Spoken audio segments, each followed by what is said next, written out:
So dangerous, we built a wall around it. No one gets in. Now their leaders got the mayor and half the city hostage.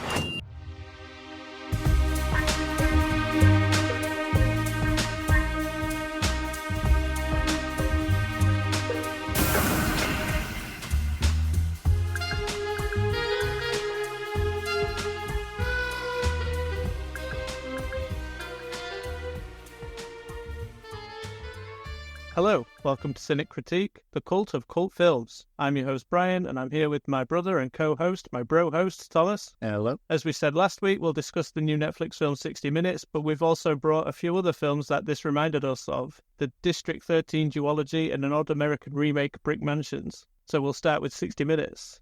Es ist zu. Es ist 10 vor 6. Auf deiner Uhr vielleicht. I'm the one and only dominator.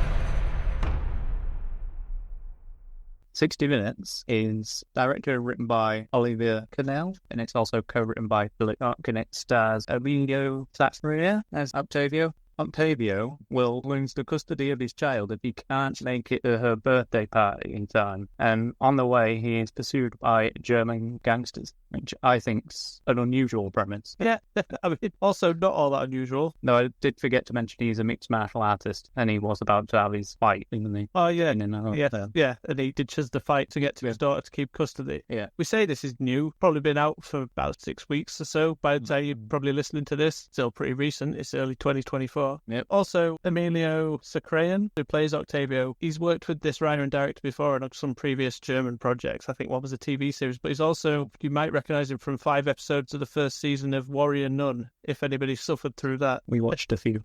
Yeah, this is a really decent action film as modern ones go. Definitely. I really like it. I think I said to you, it might only be January. This may be a Netflix movie, but this might end up being in my top 10 of the year. I remember you saying that. But I haven't a clue what else is coming out this year. But I really enjoyed this. Craven's getting released in August or October. Yeah, Craven's definitely going to be my number one movie of the year. I think it'll be everyone's, just like Morbius was. Morbius was mine.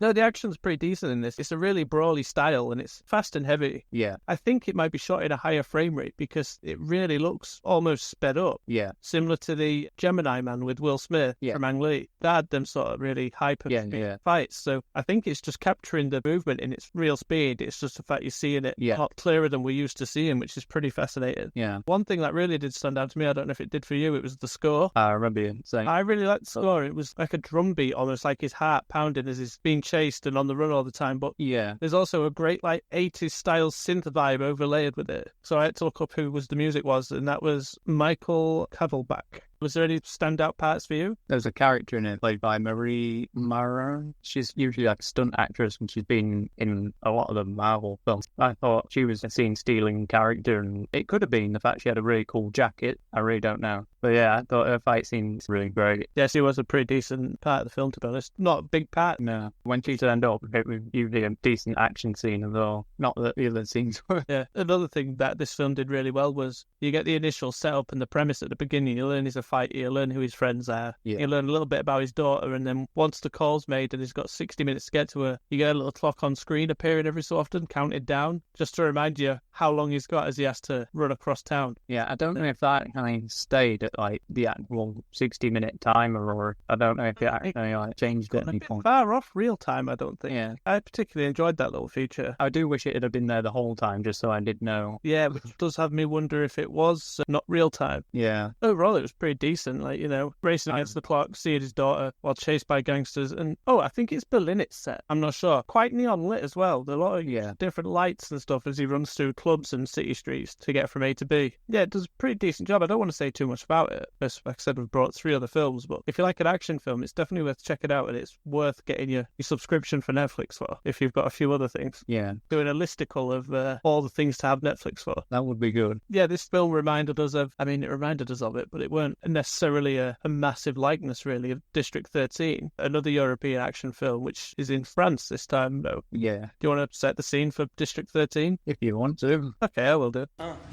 2.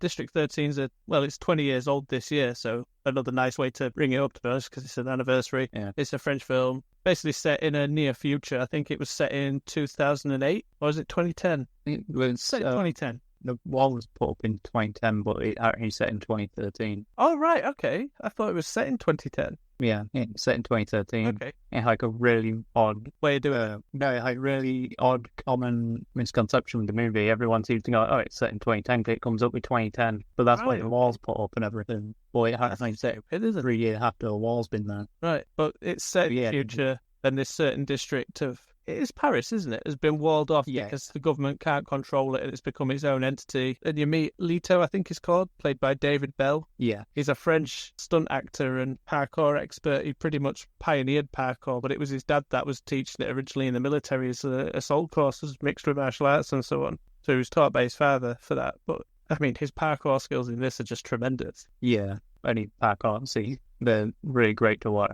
Yeah, that chase at the beginning, it's just worth watching this film for, just for his little parkour chase at the beginning. Yeah, But he's basically like he's not so much a criminal, is he? He's almost like a revolutionary on the inside, yeah, trying to help keep it clean. yeah, Then we meet Captain Damien Tommaso, who's played by Cyril Raffaelli. Also a stunt actor more than an actor. He's done some other bits. He's in the Transporter series doing stunts and so on. yeah, And this is a directorial debut as well by Pierre Morel. yeah, It's co-written by Luc Besson and Bibi Nasseri. yeah, Luc Besson's famous for like Taxi, Leon the Professional, Transporter, Taken, yeah. Lucy. Yeah, it's done quite a few. He's done a lot of action films and action-oriented films. Yeah, In fact, the director of this, although this was his debut, he went on to direct The First Taken. Yeah. It was directed by him because he's done a lot of cinematography work with Luc Besson. right. The score for it, I found, is very mid-2000s. Them sort of Yeah. like rap techno-y beats that you were getting. Yeah, everything about this is like that. Mid-2000s. Yeah, That like fast that. editing, Yeah, the score, the characters even really, aren't they? They're like, yeah. The cars, Brian, the cars. say the cars, yeah, they're I very remember you saying, like, oh, I think, Speed Underground 1 and 2, or yeah, the early days of The Fast and the Furious, where they had Yeah. all the modded body kits and the brighter paints and so on. yeah, Yeah, it was pretty decent. But the score's done by Bastide Donny and The Octopus. I made notes of that, and I don't know why. I'm assuming I liked the score, but now you can't remember why. I can't remember what it sounds like. I think it was one of them early 2000 action sort of kept pace of the action Definitely. scenes and things like that. When you mentioned the writers, I thought you mentioned that Bibi Nasseri. He also was the main villain of the film Taha. Oh, right, okay. I didn't know that. He had to audition for that part. Rightly so. This film has a great use of slow motion as well. It's not... Yeah, it was all pretty good. I will say that there's one instance of bullet time, which is a bit Yeah? near the beginning. You get a slow-mo bullet, and that's a bit, I don't know, it just seemed a bit out of place to me. Okay. Maybe into that dumb. We're not used to watching early 2000 movies anymore, and I just kind of go, oh, a slow-mo bullet, Yeah. how weird. I think it's when we meet Raffaelli's character, Damien Tommaso. I think it's that fight in a casino, I think it is. Yeah, But I thought it was very similar to Jackie Chan's fight towards the end of Armour of God. yeah, And I don't know if it's intentional, but there's like how he uses the environment in parts later on in the film and so on. It's very Jackie Chan. it seemed like he was quite Yeah. inspired by Jackie Chan in his style, maybe. Yeah, which isn't a bad thing at all. No, 'cause I was saying not how long since that Jackie Chan's a very unique martial Yeah, artist yeah. film. Definitely. So for someone to try and imitate Quite that, undervalued as Yeah. well. He's a really good director, Jackie Chan. yeah, we should talk about Jackie Chan. Not And- right now, though. We haven't the time. Yeah. But another thing about that fight scene, like I thought the use of slow motion was pretty great in it, and it did remind me of Armour of God. But this film has some really like weird little sound effects added in. Do you not remember? Such as? You get like little noises when they jump that aren't Oh, proper jump noises. They're like what you'd find in a video game or something. like big boom when he like does it. Yeah. Like that must have hurt because thunder was. Also, I don't know if you remembered, but he had a cell phone in his shoe. Do you remember the heel of his shoe? Yeah, yeah. Pulled out a cell phone. I remember. That is so mid-2000s or old school James Bond. Again, I think it's old school James Bond, and they were just like, I think it's set in the future. Let's do like some cool gadgetry, and they're just like cell phone in a shoe. Another thing to note about this, I thought the way the district's depicted and about the politics of it, I feel there is some political commentary trying to be said in the film. So I did a quick bit of digging. And in France in 2003, it was a coalition government and economic growth took a drop. They'd even had polls later in the year that showed the confidence in the government had dropped and there were significant job losses and social welfare drops and so on. So Right. I think that is maybe That was 2003. Yeah. That's assuming this film was written and going into production around then, Yeah. But I just thought that was quite relevant for the film because I feel that it's something important in France because France are always known for having like political riots and protests. Yeah. Oh, yeah, you were looking into it and you saw that the French government were totally against parkour. I mean, I do know the big jump he makes near the beginning. Oh, also, this film is shot so well for them jumps. Like, it makes sure it captures every piece of movement so well, even though the editing can be a little choppy in parts, fast-paced, but that's just the mid 2000s style, I think. And it cuts to like another angle of that jump. But what are you saying about that jump? It's a famous jump site for parkour experts and parkour enthusiasts and stuff that there is now like barbed wire put across to deter parkour people, but it's just give them a bit more of a challenge.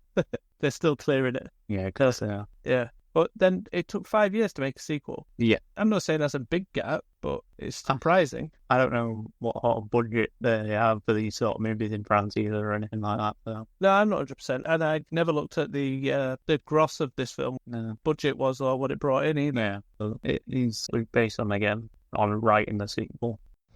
On se retrouve où? Bah là, je devrais pas beaucoup bouger d'ici. Allez, vas-y, fonce.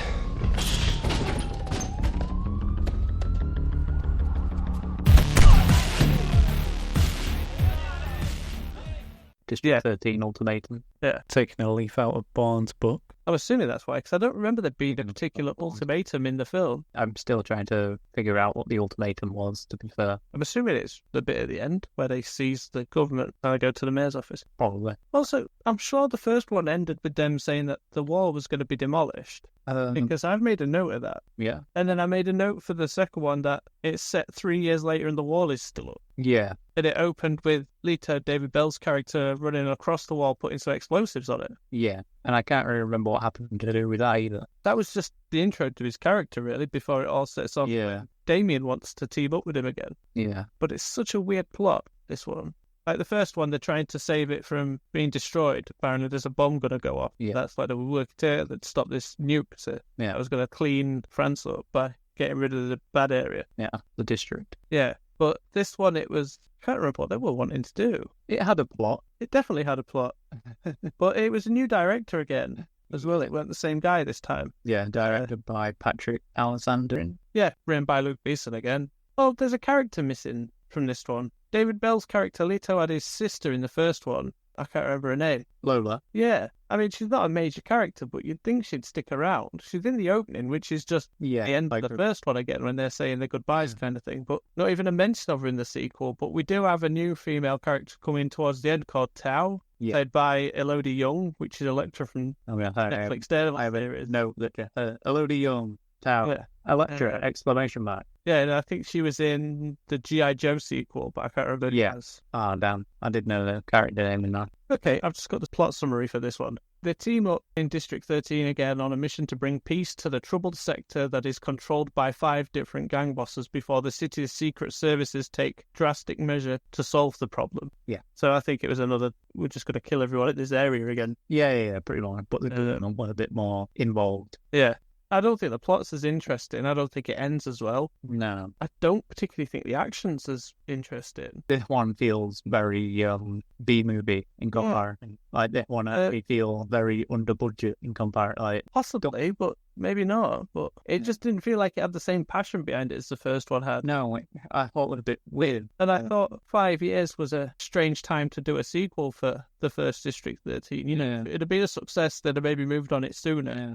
Because the leads aren't exactly massive actors that they're busy. No. They're more stunt actors and they take work here and there. In 2008, there was the massive Wall Street crash. Right. So, again, it's another financial crisis. And apparently it was quite a bad financial crisis for France in 2008. Right. And they were very worried about the social unrest. And there was millions in protest that year as well in 2008. So I wondered if it was maybe just another thing to think, we'll make another District 13. That first one did well. And when France is in crisis, they go like, bring out District 13.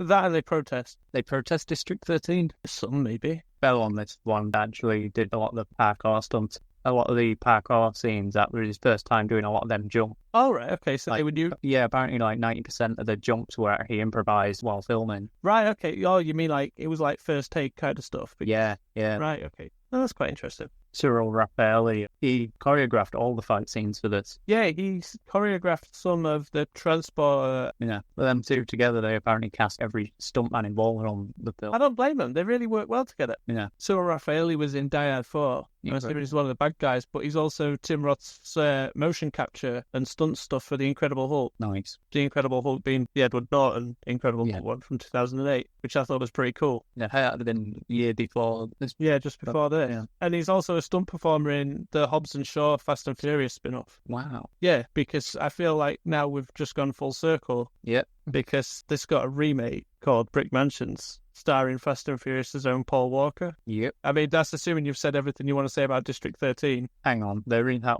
very weird post-credit scene to Ultimatum. Oh, God, yeah. Yeah, it is a weird scene. I couldn't even tell you what it was about. They'd seized the government office, hadn't they, at the end, like the mayor's office or something, Yeah. and had a quick talk with him, and then they've made friends and they're all smoking cigars and having a laugh, and then it ends. There's nothing. Yeah. It is a weird scene. Probably the best scene of the film. I mean, at the end of the decade where post-credit scenes started to set up sequels and stuff, If that was their setup for a sequel, then I don't know we're what in it's for a called. treat. the French version of the West Wing that had parkour in it. Maybe. It was probably District 13, the cigar lounge. Definitely on. But that brings us to the remake of this, which was called Brick Mansions. We've got someone who knows brick mansions. The convict is my partner. I got a plan to get us in. Us? First chance you get, what are you gonna do? Put a bullet in the back of my head. I could have killed you already. Which is 10 years old this year and was Paul Walker's last completed film. Yeah. Obviously, his last film was Fast and Furious 7, Yeah. which he never finished filming. His brother stepped Yeah. in for that. Yeah. But Brick Mansions was his last completed film, and it's not terrible. No. It's a pretty faithful adaptation. It's a little less martial arty and more MMA, I would Yeah. say, and more street brawling, Yeah. which is more Paul Walker's style anyway. I could be wrong. I think Paul Walker had done Brazilian Jiu-Jitsu at some point. Yeah. It really tries to copy the opening. Yeah. It Just doesn't have the same flair that the first one has. The editing's more choppy this time. Yeah. Like it's trying to hide the action. David Bell's scene from the opening that they're recreating, it's a little different. Like his moves aren't particularly the same because obviously it's a different layout. This is now in Detroit. Yeah. it's in Detroit. I don't think it's shot in filmed, Detroit. No, it wasn't. I can't remember what it filmed. It was like opposite end of America, I think. It wouldn't surprise me. But David Bell's fighting this time, his combat's a little more brawly. Yeah. His isn't as martial arty as it was in the first one. No. It would but in surprise fact- me if he did Savat in the first one. I never looked it Yeah. up. Because that's like French kickboxing. Yeah. But That's everyone like what his dad was taught him. everyone like 10 years after like 40 and in America, and I don't know if he's Yeah, that like you said, I don't know if he knows them buildings as well. I don't know. that's the other thing. different. Yeah. Well, the Don't- first one, he Good. clearly knew that area. It was a famous Yeah. parkour environment, Yeah. which is probably why he got them jumps done so Yeah. well. Moving to But this one America's is- got to be like filming Well, it's a location. change of landscape. It's where they can film, when they've planned to film. Yeah, and they like these buildings only good Yeah. here, and he'll be like, yeah, let me see what I can do. What I particularly liked about the, well, I don't know if I liked it or not, to be honest, but it's definitely an interesting difference. Damien's character in District 13, when we meet him at the beginning of both of them, is in a quite an outrageous disguise. The first one, I think he's got like a beard and he's dressed completely different to his character. Blonde hair, looks quite set Yeah. in the scene style, And doesn't then he? the second one, I think he's a hooker or something. Yeah. Yeah, like a club girl, like a Yeah, what I found funny about that is, what I found really funny about that is, with the wig and everything, is I am certain, for certain shots, it was a woman. Yeah?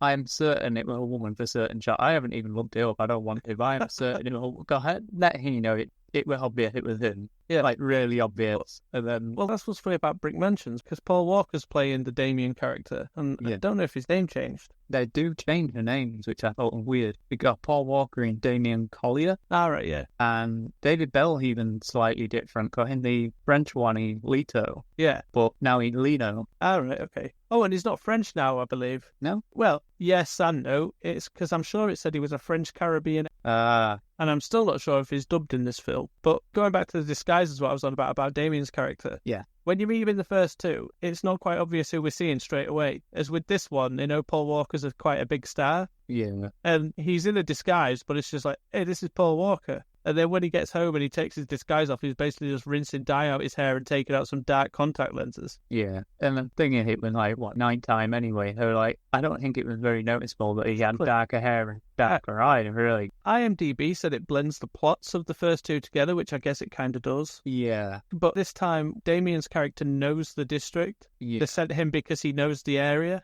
but they're still having him team up with David Bell, where in the originals, he didn't know the area because no one really goes in there. Yeah. That was an odd choice, and I guess just a reason to send somebody there, because I don't even think, the area was walled off, wasn't it, actually? Yeah. Yeah, that was still the same. Yeah. The plot's pretty much the same, even down to the bomb, and some of the camera shots, it's just replicating this. Yeah. I'm curious, because I saw District 13 about a year before its sequel came out, Yeah. and I remember hearing about an American remake, and I was quite pleased, and I wanted to see it, and then we went to watch this in the cinema, not realising it was the remake. Yeah. And I remember being sat in the cinema thinking, I've seen this film, and I'm not enjoying it. So I'm curious if somebody that hasn't seen the District 13s would enjoy Brick Mansions. That's what I would like to know. I can imagine they would. It's definitely easy to enjoy for Paul Walker, but he doesn't seem to have his same likabilities that he's had in some of his other films I've seen him in. Yeah. And I don't know why. It's weird. Don't know. Maybe he felt he lied to you at the beginning with his dark hair and contact lens.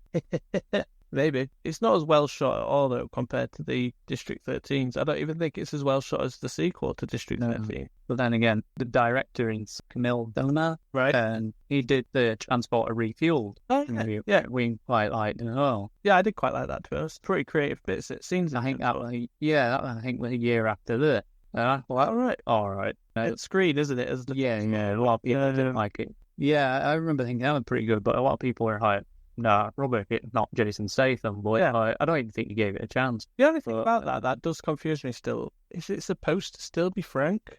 Like Statham's character? Well, hey, he's called Frank, isn't he? Or is this just like a weird code that these transporters have? I really don't know. I would love to know about the lore and mythology around these transporters. I mean, one's in Collateral. Yeah. You watch Collateral and it's like, hey, that's Jason Statham's transporter. Just for a little cameo. Yeah. Don't even really state it's him, to be honest, but everyone says it's him. Yeah, Michael Mann director. Yeah. Yeah, I think he actually stated it as Transporter. I really like Transporter. I mean, can't believe it. Yeah, the director, Camille Dona, he also did a movie last year that I quite enjoyed, just for it being I know what dumb action film. Yeah. Assassin Club. Yeah. I loved it because it was just cast though, right? Because it was Henry Golding. Yeah, Henry Golding, Sam Neill, and oh god, Mimi Rapace. It's still not the name I was thinking of. Oh, who are you trying to think of? I'll tell you in a minute. Yeah, I know you're about it. Actress, she was in the Suicide Squad because she was the Ratcatcher too. Danielle Melchior. Yeah, I think that's how you pronounce it, Melchior. I'll say yes. But yeah, she was in James Gunn's The Suicide Squad as Ratcatcher too. Yeah. She's in Fast X as well, apparently, so it goes back to Fast and Furious again. Brilliant. Yeah. We don't talk about Transporter and Collateral, and we can talk about it, but maybe not now. Okay. What I found weird about Brick Mansion was Luke Besson writes it again. Yeah, screenplay. Yeah, but there's another co-writer on it. All right. Ryan Amon. Right. That's his only writing credit, and everything else is like music, supervisor and stuff like that. I found it really odd. Oh, I'll tell you who else is in Brick Mansions that we forgot. Your favourite member? Yeah. You got him, my favourite member of the Wu-Tang Clan, weren't you? I was, yeah. The man with the iron fists. Yeah. Razor himself. Yeah, he just off around quoting. He quoted a couple of Bob Marley songs, yeah. He quoted a couple of Bob Marley songs, and I think he quoted some else and all. Yeah. He delivers a line that Paul Walker says in one of the Fast and Furious films. But I can't remember what the line is, and I never made a note of it. Damn. I should have made a note of them. Oh, I really like the big guy. In the first film, they have a big guy that they have to fight at the end, and he's pretty much one of them invincible types. And in this, he's called the Yeti. Yeah. And he's played by Robert Maylate. He just plays a lot of big guys. He's the Uber Immortal, also known as the Giant in 300. Yeah. And he's Dredger and Guy Ritchie's Sherlock Holmes, this guy at the docks. Yeah. I remember looking him up and I was like, oh, you're that big guy and everything. He plays a character in Deadpool 2, but a role I really like him in is The Strain. He plays the lead vampire in some of the flashback stuff, The Master. Yeah. I quite like him in that. That's a really good show and worth checking out. I need to mention that. What? The Strain? Yeah. I remember looking this guy up and I was like, oh, you're the big guy in everything. Yeah. He's the Minotaur in Immortals, the Henry Cavill film from 2011. He might actually be a wrestler. I think he was an ex-wrestler. Hogan. Yeah. Yeah. No, feel embarrassed I didn't know that. I knew I should have said it on it. I don't think I've put these films on my letterbox at this time of talking, so I can actually go put my tag. There's a wrestler in this movie. You got that as a tag on there. That's a tag I put on films with wrestlers in, yeah. But that gets a bit exhausting when it's just John Cena or The Rock, right? It's easier with them. They're quite well known, and it's something I can remember. Yeah. Anything else you want to say about any of these films we've talked about? I think it's proven one thing. Yeah. The European action films are maybe better than the American ones. I really can't say that. Because, like, in this instance, America are copying an older film and, like, that style. And I know, but they didn't have to keep the editing, so they did the chopping edit. Yeah, I don't know. But I think that age rating thing as well. Oh, for sure, because I think Brick Mansions was maybe a 12A. No, or... it's 15 apparently. Jesus. Yeah, felt like it. Well, that could have been a 13 in America, maybe, because our certificates are different. Yeah. What's the age rating of District 13? They are 15 as well, I think. Right, okay. Well, definitely Might be better an anyway. Yeah. Even 60 Minutes, the fighting in that was a lot more brawl. Yeah. Like it was in Brick Mansions, but it was better to see. I mean, obviously, we've got 10 years between them. Yeah. I just quite liked the fact that it was the 10th anniversary of Brick Mansions and 20th anniversary for District 13 as well this year. Yeah. They're definitely films not everyone's going to talk about as well. But I'm certain these films will have their following somewhere, even Brick Mansions, because Paul Walker's got his own fan base as well. Yeah. I do enjoy it. I don't think it's a bad movie.